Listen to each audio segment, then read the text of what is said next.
I'd like to start by acknowledging that we are gathered here on the traditional and unceded territories of the Coast Salish people, and to pay my respects to elders past and present,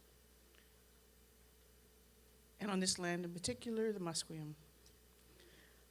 I want to say just a few words about our credit union, Vancity.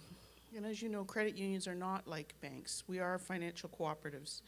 We may offer similar or even same products and services, but we are fundamentally different. We're democratic structures owned by our membership. We're not privately held, profit-seeking institutions.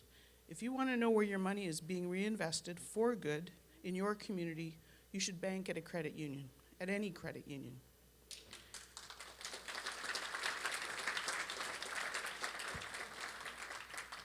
Our origin story, the Vancity origin story, just like other credit unions, is understanding and serving the needs of the underbanked. We were established in 1946, 70 years ago, when working men and women found themselves unable to get mortgages for houses they wanted to buy and build east of Main Street. The mainstream financial institutions said those working men and women were not bankable.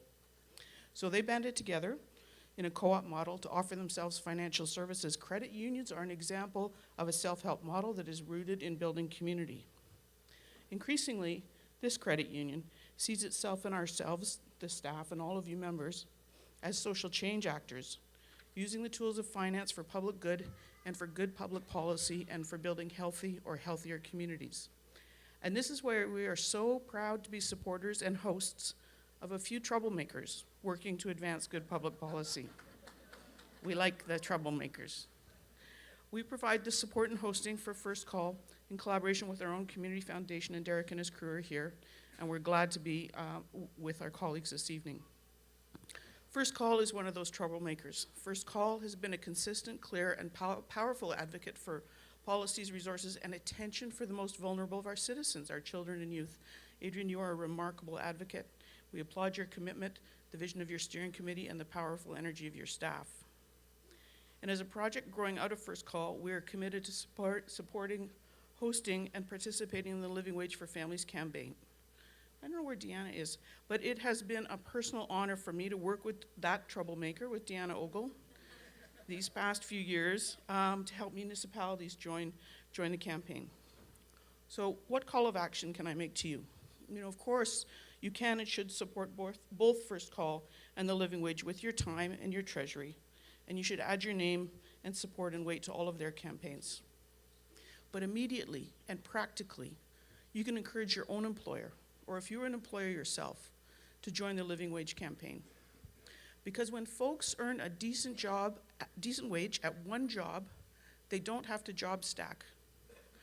When folks don't have to job stack, when they don't have to work at 2 or more low-wage jobs, what happens? They spend time with their families and children. They participate in community life. They volunteer. They coach soccer. They serve on their PACs. They enjoy the outdoors of beautiful British Columbia, and they appreciate the arts. They meet their neighbors.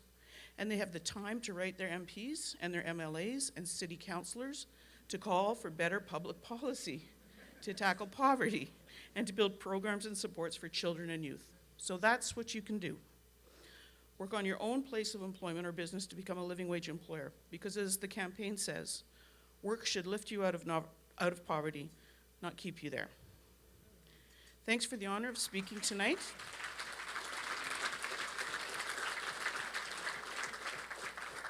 And for inviting Vancity again to support First Call. Thanks, Adrian.